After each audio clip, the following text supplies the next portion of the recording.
Hi, family. My name is Wekesa Olatunji Majimoya. I'm co-director of Aya Educational Institute and proud to bring to you this evening the EOTT, that is Each One Teach 10, version of a historic project that Aya has been doing for years. It's called the Family Lore Project.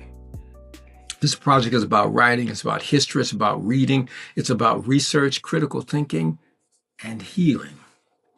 So we're going to run through a little bit of what this class is. I'm going to talk fast because I want to appreciate your time. This is the cover of the first Family Lore Project publication, produced by the students themselves. Persistence of African culture is persistence of the sun. We rise when we're born, and we set when we're done. This is from a work by Gabriel Peoples, and it is where we took the name from. We set when we're done. Families in dialogue with the past and the future. Let me tell you a little bit about this project.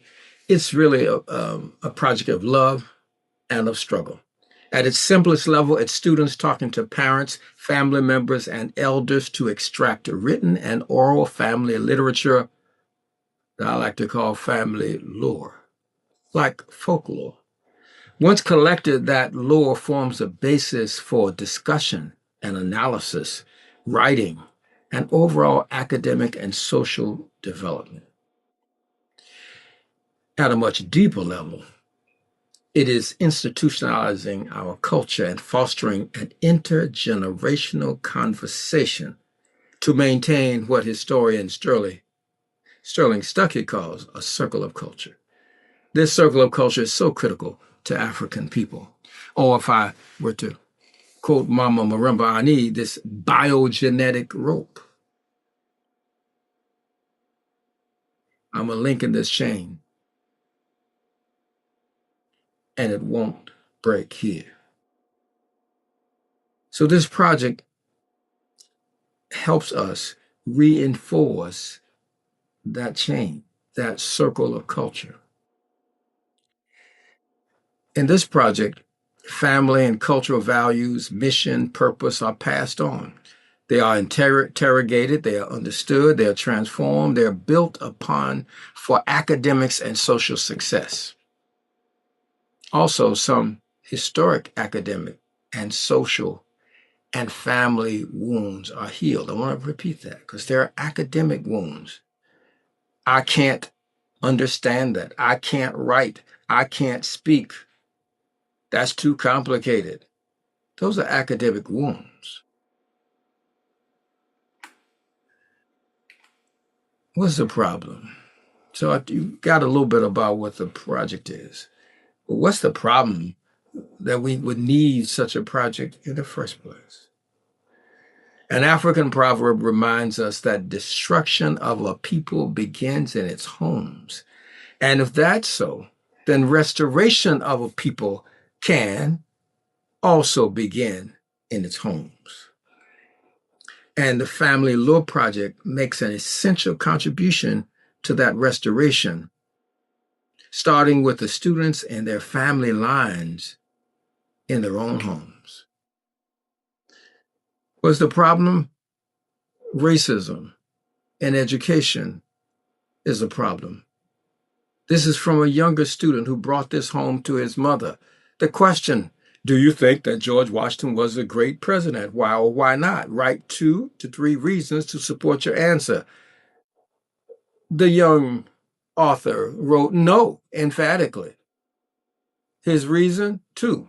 1, because he held Africans in bondage, and 2, he was not very nice.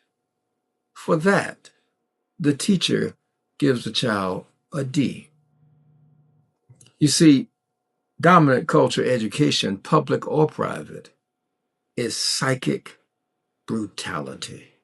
That's made even more so now that over 44 states have legislation or legislation pending and have rules and school districts that essentially say that a black child is not to be taught anything that'll make a white child uncomfortable or feel guilty about what their parents and foreparents have done. So the child comes to school not to learn truth, but to learn to carry white people. That's psychic violence. The result of that kind of psychic violence, we've already seen and been seeing it now. It will be exacerbated unless we intervene. Personal devastation, suicide. It was in 1993 that the rate of Black boys killing themselves surpassed the rate of white boys killing themselves. That fact remains. Black teenage suicides are on the rise and are the leading cause of death among Black people between the ages of 15 and 24. Black youth are choosing to take their own lives far more frequently than their elders. And that's on the personal side. On the academic side, graduation rates are dismal.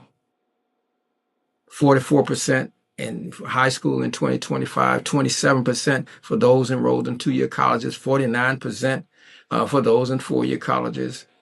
And given the anti-African attacks called anti-DEI, and given racist discipline problems and administrators and teachers with chronically low expectations for African students, the results are predictable.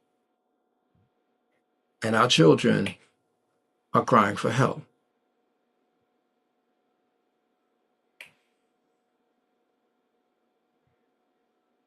All of those things we mentioned, poor performance, that's not natural. That's not who we are. Suicide, absolutely not natural, not who we are. Those are cries for help. And we're answering that call with the Family Law Project, our part of Each One Teach 10. This is where students will go through the class online digitally during the week, and on the weekends they come to the Freedom School and they're met with teachers, parents, community who will talk to them and discuss with them what they have learned during the week, what they've missed, what they've discovered from their family searches.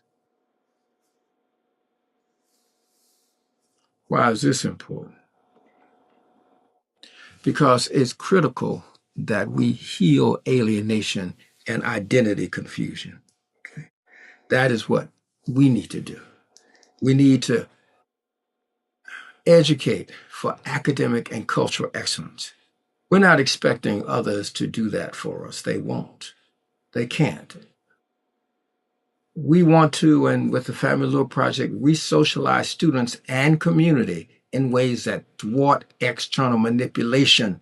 You see, when a student is grounded in their culture, in the stories of our people, in the stories of their family, where the culture flow of our people flows and, in fact, comes to their family and to them, they're protected from external manipulation.